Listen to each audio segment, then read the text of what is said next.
सत्संग न आगे चले, लेकिन एक पूरी कोशिश है कि हर रोज 8 बजे सत्संग चले और इसको हम चलाने की कोशिश करेंगे। इस सत्संग का जो समय है हम पूरी तरह से इसको चलाने की कोशिश करेंगे।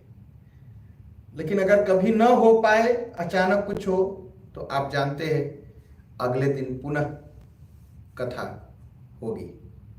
तो बहुत अच्छी बात, हम लोग सत्संग की तरफ चलते हैं। हम लोग श्रीमद् भागवत के कुछ प्रसंग सुन रहे हैं। आज प्रसंग शुरू करते हैं भक्त ध्रुव की। अभी तक हम लोग प्रहलाद जी की कथा सुनते रहे और ध्रुव जी के बारे में श्रीमद् भागवत में क्या लिखा है उस पर हम चर्चा करते हैं। श्रीमद् भागवत के चतुर्थ स्कंद के 8वें अध्याय में ये ध्रुव जी की कथा है। रामचरितमानस का हम लोग 108 दिन तक कथा सुने हैं पिछले वर्षों में, कंटिन्यू 108 दिन तक। और ये सारी कथा YouTube पर है, आप खोज करके देख सकते हैं। श्रीमद् भागवत महापुराण के कुछ प्रसंग हम आपको सुना रहे। तो ध्रुव जी की कथा आज से शुरू होती है।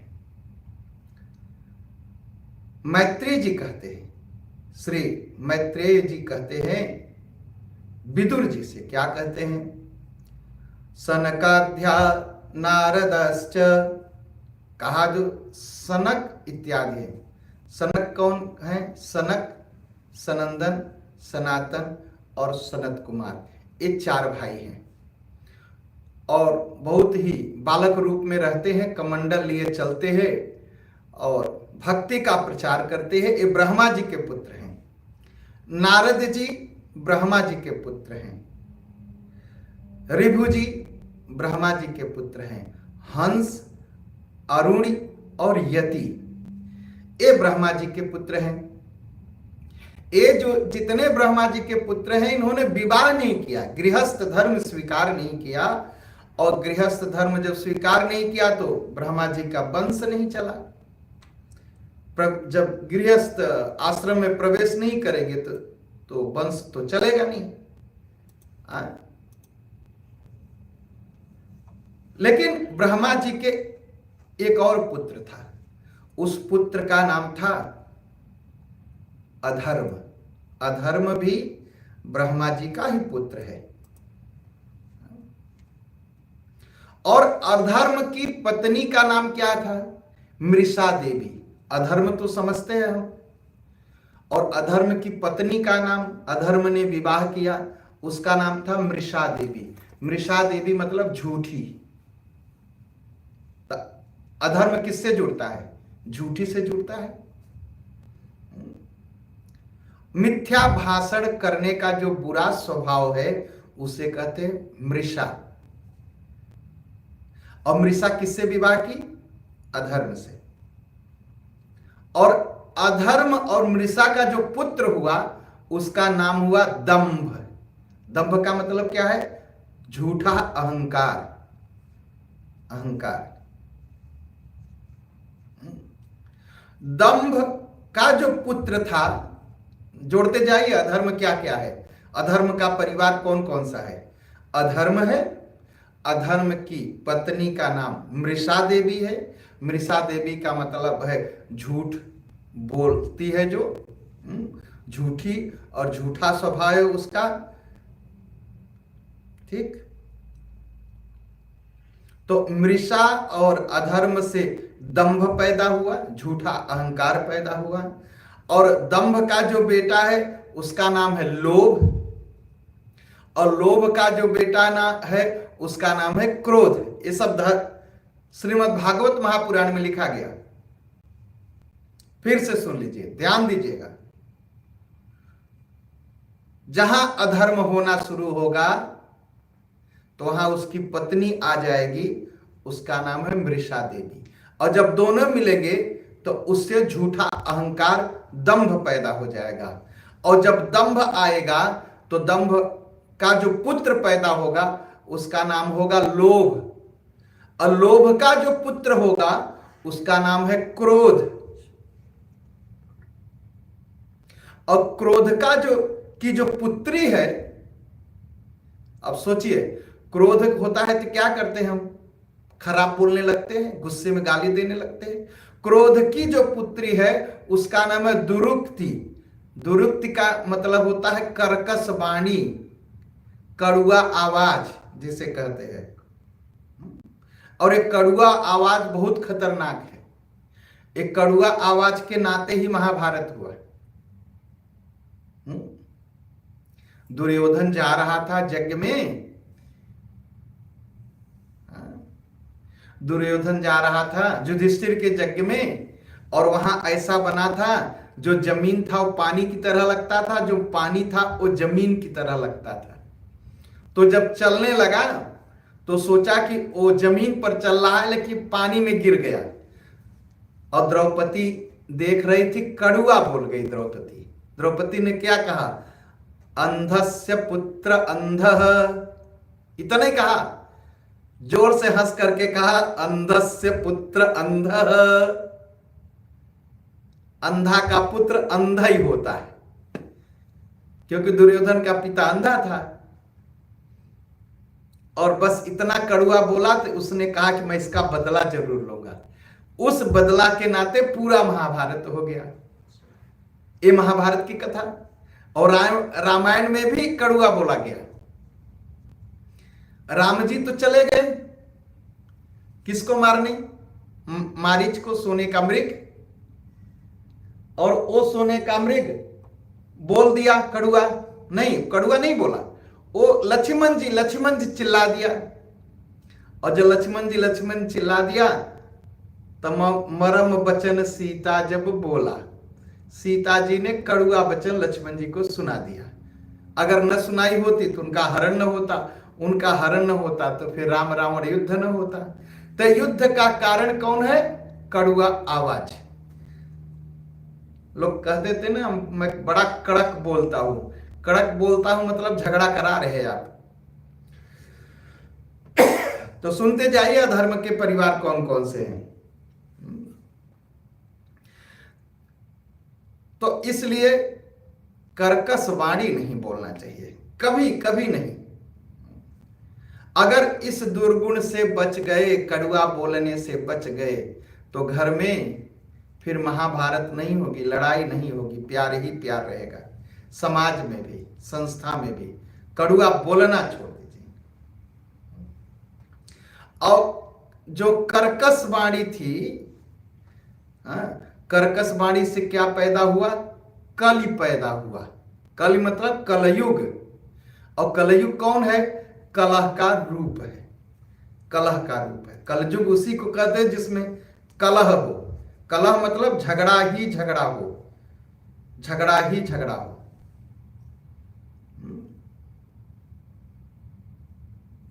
और कलह की जो बहन हुई उसका नाम था दुरुक्ति। दुरुक्ति मतलब गाली। जहां कलह पैदा हो जाता तो वहां क्या होता है, एक दूसरे को लोग गाली देना शुरू करते हैं ना, तो कल की बहन हो गई दुरुक्ति। दुरुक्ति और कलि तो कलह का रूप ही है। तो कैसे रहना है संसार में, संसार में रहना है बिना कलह किए। बहुत ही हर कलयुग में जो सबसे बड़ा है कि अपनी इंद्रियों को भक्ति के रस में डुबो, मुंह से भगवान का नाम जपो। अरे नामदेव जी कौन थे, इतने बड़े संत हुए, दर्जी थे, कपड़ा सिलते थे नामदेव जी। गोरा कुम्हार मट्टी का बर्तन बनाता था। सेना नाई का दाढ़ी बनाने का काम करता था, लेकिन अपने काम के प्रति पूर्ण समर्पित और भगवान के प्रति पूर्ण समर्पित। काम ठीक से हो और भगवान की याद करती रहे तो शुद्ध व्यवहार से जो ना आदमी भगवान को पा सकता है, पा सकता है, पा सकता है एकदम। तो एक कलयुग का परिवार है, पूरा पूरा यह कलयुग का परिवार है। और दुरुक्ति से क्या हुआ? गाली से क्या पैदा? तो दुरुक्ति से फिर कली ने भय और मृत्यु पैदा हुए। जब गाली देने के बाद क्या होता है? डर, एक पक्ष दूसरे पक्ष से डरता है, फिर डर बस एक दूसरे को मारते हैं, तो मृत्यु पैदा होती है। और भय और मृत्यु से क्या हुआ? यातना और नरक का जोड़ा पैदा हुआ। भय और मृत्यु से क्या हुआ? नरक पैदा हुआ। तो इस प्रकार जो है ना, मैत्रेय जी ने विदुर जी को कहा कि हे विदुर जी, इस प्रकार मैंने छोटे में तुम्हें प्रलय का कारण रूप यह अधर्म का वंश सुनाया। यह अधर्म का वंश है। देखिए, धर्म न हो सके ना, पुण्य का काम न हो सके ना, तो पाप का काम मत करिए। पुण्य अगर न हो सके तो पाप का काम न करिए, जीवन बहुत आराम से बीत जाएगा। हम धर्म पर विश्वास नहीं करते हैं, धर्म पर चलते नहीं, ठीक है, नहीं चल सकते, चुपचाप अपना काम करिए। लेकिन हम उल्टा अधर्म शुरू कर देते हैं और फिर काम, क्रोध, लोभ, मोह, मद, मत्सर सारा कुछ जुड़ जाता है, फिर जीवन हमारा बर्बाद हो जाता है। और तब कहते हैं कि महारानी शतरूपा और उनके पति स्वयंभू मनु हुए। अब ध्रुव की कथा सुनिए। अब तक तो अधर्म की कथा सुन ले आप। कहा इसको जो सुनता है उसके अधर्म की कथा जो सुन ले, अधर्म का जो वंश है ना, अगर इसको कोई पढ़ ले तो क्या होता है? अधर्म का वंश पढ़ने से मन की मलिनता दूर हो जाएगी। अगर हम जान जाएंगे ना कि काम, क्रोध, लोभ से हमारा नाश होगा, तो हमारे मन की मलिनता जल जाएगी, समाप्त हो जाएगी। तो मैत्रेय जी कहते हैं, कुरुनंदन, अब हम आपको हरि के वंश के अंश से उत्पन्न हुए पवित्र कीर्ति महाराज स्वयंभू मनु के पुत्रों के वंश का वर्णन करता हूं। तो कहते हैं कि ब्रह्मा जी के अंश से मनु, स्वयंभू मनु और शतरूपा हुए, और स्वयंभू मनु और शतरूपा से राजा उत्तानपाद हुए। राजा उत्तानपाद के 2 पुत्र हुए। भगवान वासुदेव की कला से उत्पन्न होने के कारण ये दोनों संसार की रक्षा में लगे रहते थे। और राजा उत्तानपाद की 2 पत्नियां थीं, सुनीति और सुरुचि नाम की 2 पत्नियां थी, सुरुचि और सुनीति। जो सुरुचि थी वो महाराज उत्तानपाद को बहुत प्रिय थी, और सुनीति जिसका पुत्र ध्रुव था, महाराज उसका सम्मान उतना नहीं किया करते थे।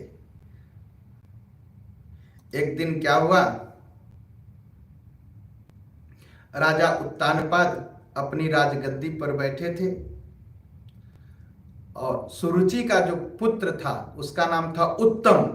उत्तम को गोद में बैठाए उसको दुलार कर रहे थे।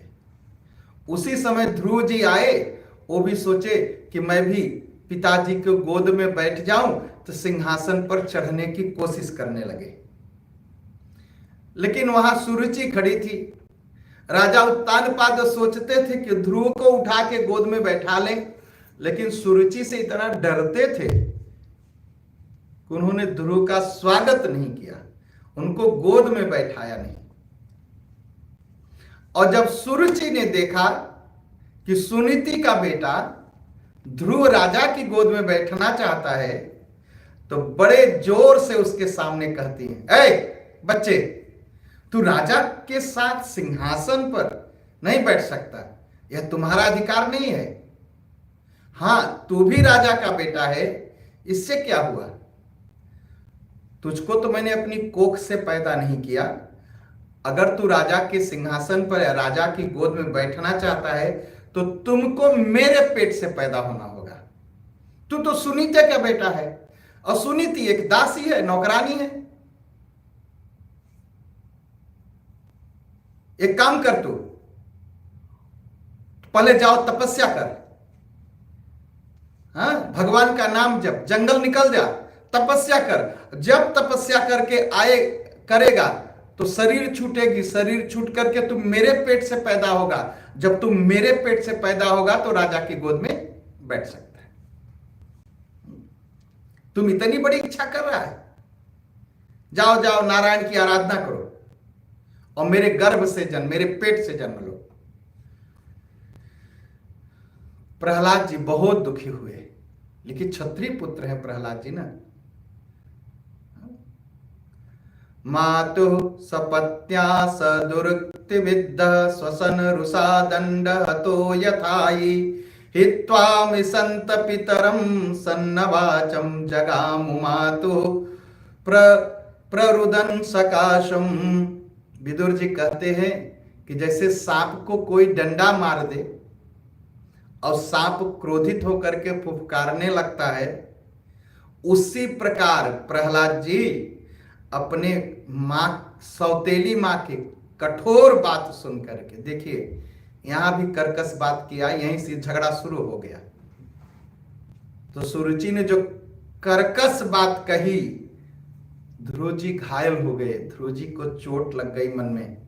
वो लंबी लंबी सांस लेने लगे और उनके पिताजी चुपचाप यह देखते रहे, उत्तानपाद देखते रहे, कुछ बोल नहीं पाए। ध्रुव जी ने पिताजी को छोड़ करके माताजी के पास आए और माताजी के पास आए, तम निहस्वसंतम अस्फुरिताधरोष्टम सुनीत रुत संग दुहय बालम निशम्य तत्पौर मुखान नितांतम सविवयथे यद गतिम सपत्न्या। ओठ फटकने लगे, सिसक सिसक कर रोने लगे ध्रुव जी। उनकी माता सुनीति ने देखा तो बेटे को गोद में उठा लिया और पूछने लगी, पुत्र क्या हुआ, क्या हुआ? लेकिन कुछ नहीं कहते प्रहलाद जी, ध्रुव जी कुछ नहीं कहते, कुछ नहीं बोलते। तो एक दासी आती, देखिए प्रहलाद जी क्यों नहीं कुछ कहे, अरे ध्रुव जी क्यों नहीं कहे, प्रहलाद जी का ही बार बार नाम आ रहा है। ध्रुव जी ने इसलिए नहीं कहा अगर पिता के खिलाफ बोलो विरोध में तो पाप, माता जी सौतेली माँ है, मातो हैं, उनके विरुद्ध में बोलो तो पाप। तो चुप रह गए, वो कुछ नहीं बोले। कुछ जो दासियां थी घर में, वो सुनीति को बताई कि ऐसा जो है सुरुचि जी ने किया, ये गोद में बैठना चाहते थे, उनको खींच करके हटा दिया, ये अपमान किया। ध्रुव जी ने बस इतना ही पूछा, माता क्या मैं अपने पिता का पुत्र नहीं हूं? क्या मैं उनकी गोद में नहीं बैठ सकता?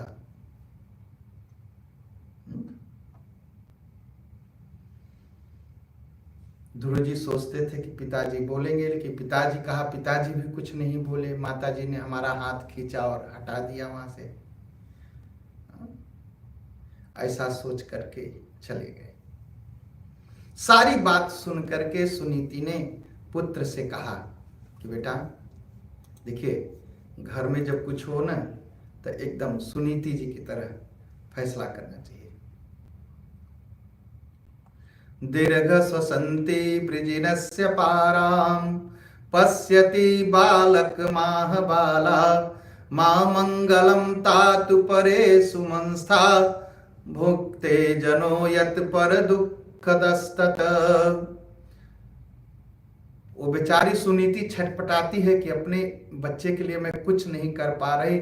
जब कुछ नहीं दिखाई दिया, सुनीति जी गहरी सांस लेती हैं, कहती है बेटा तो दूसरे के लिए किसी प्रकार की अमंगल कामना मत करो बेटा, अपने मन में दुश्मनी मत रखो अपनी मां से।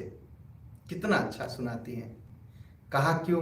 कहा जो मनुष्य दूसरे को दुख देता है ना, उसका फल भोगना पड़ता है। इसलिए कुछ मत कहो, क्रोध मत करो सौतेली माँ के ऊपर।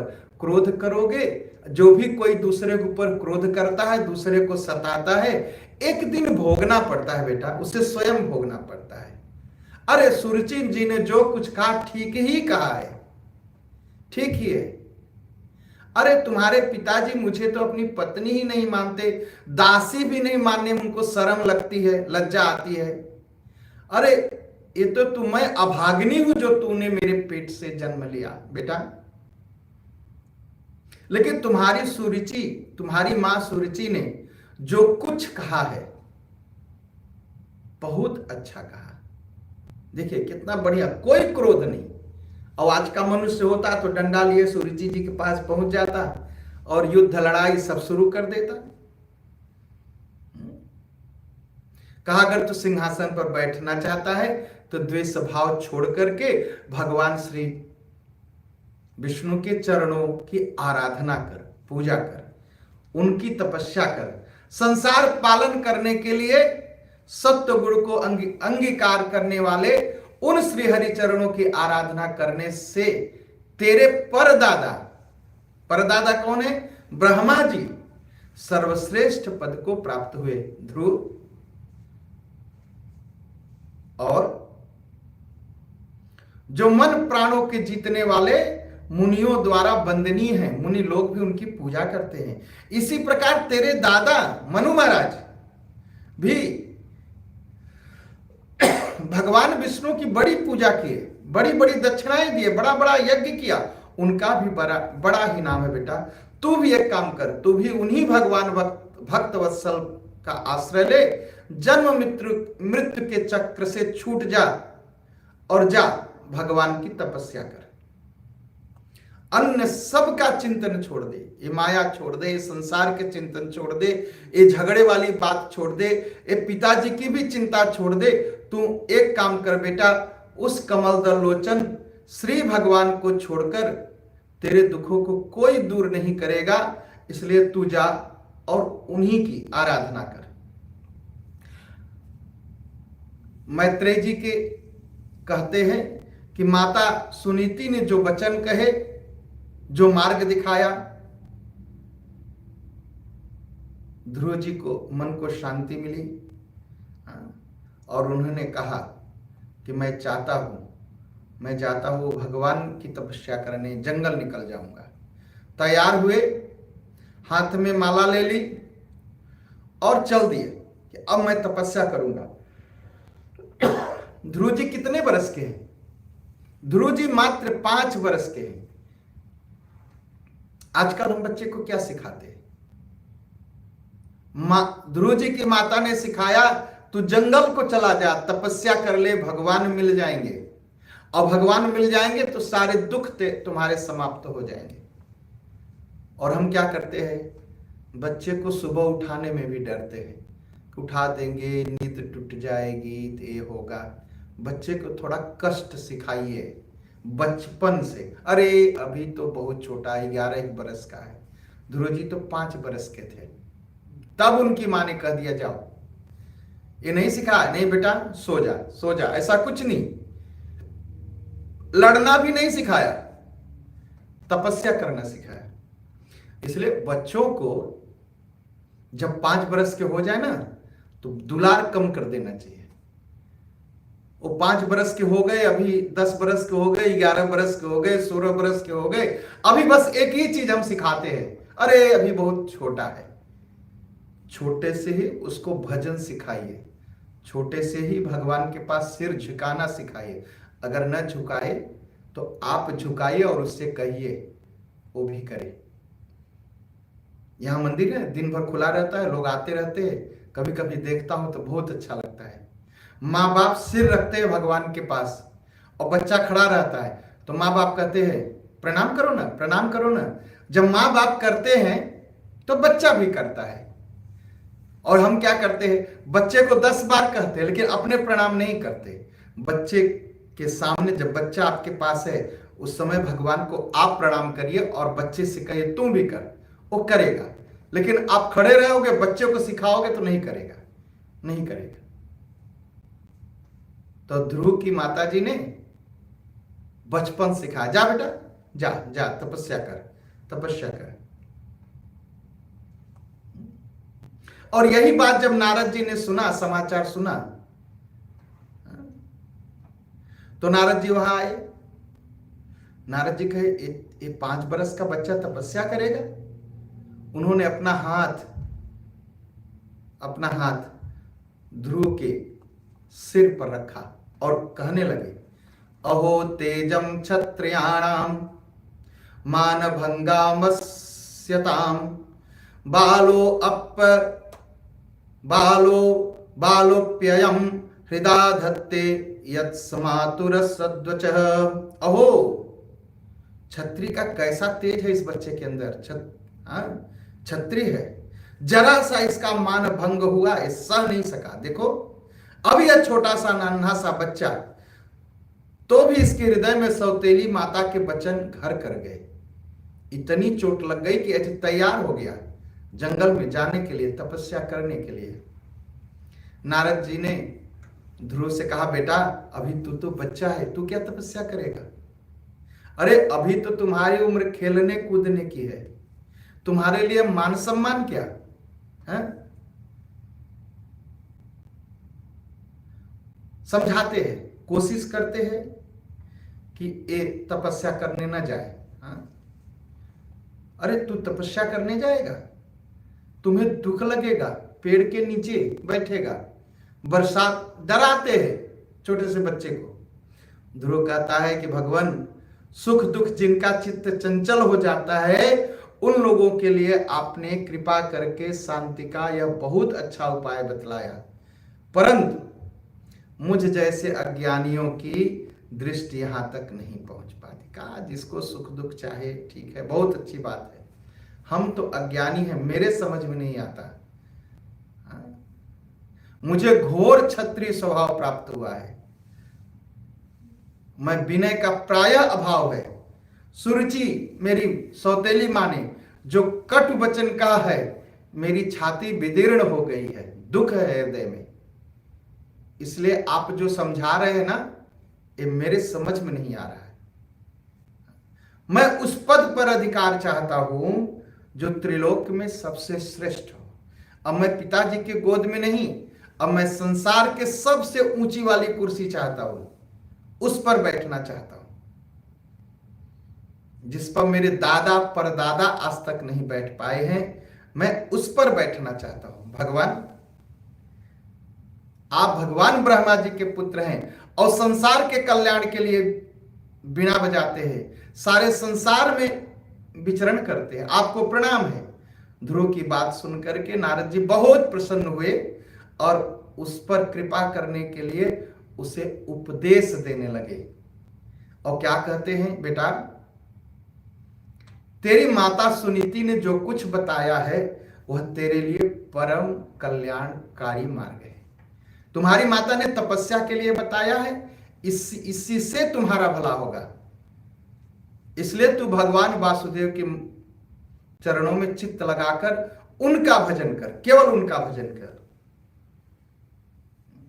जिस पुरुष को धर्म अर्थ काम और मोक्ष रूप पुरुषार्थ की अभिलाषा हो, उसके लिए उनकी प्राप्ति का उपाय एकमात्र श्री हरि के चरणों का सेवन ही है। धर्म चाहिए तो भगवान के चरणों की सेवा करिए, अर्थ चाहिए तो भगवान की सेवा करिए, काम चाहिए तो भगवान की सेवा करिए। हम धर्म के लिए भी दूसरे के पीछे भागते हैं, रुपया पैसा मिल जाए उसके लिए भी दूसरे के पीछे भागते हैं, हमारी कामनाएं पूर्ति हो जाए उसके लिए भी हम दूसरे के पीछे भागते हैं। अगर भागना ही है ना तो कहां भागिए, भगवान के पास जाइए, मुझे धन दो, मांगिए। मांगना कोई पाप नहीं है, लेकिन चोरी बेईमानी करके कमाना वो पाप है। मांगना है तो भगवान से मांगिए, धर्म भी मिलेगा, अर्थ भी मिलेगा, काम भी मिलेगा और मोक्ष भी मिलेगा। इसलिए मांगना है तो बस भगवान से मांगिए। तो क्या क्या बातें समझाते हैं, किस तरह से उनको गुरु मंत्र देते हैं, शिक्षा देते हैं, और किस तरह रेचक पूरक कुंभक इत्यादि की बातें बताते हैं।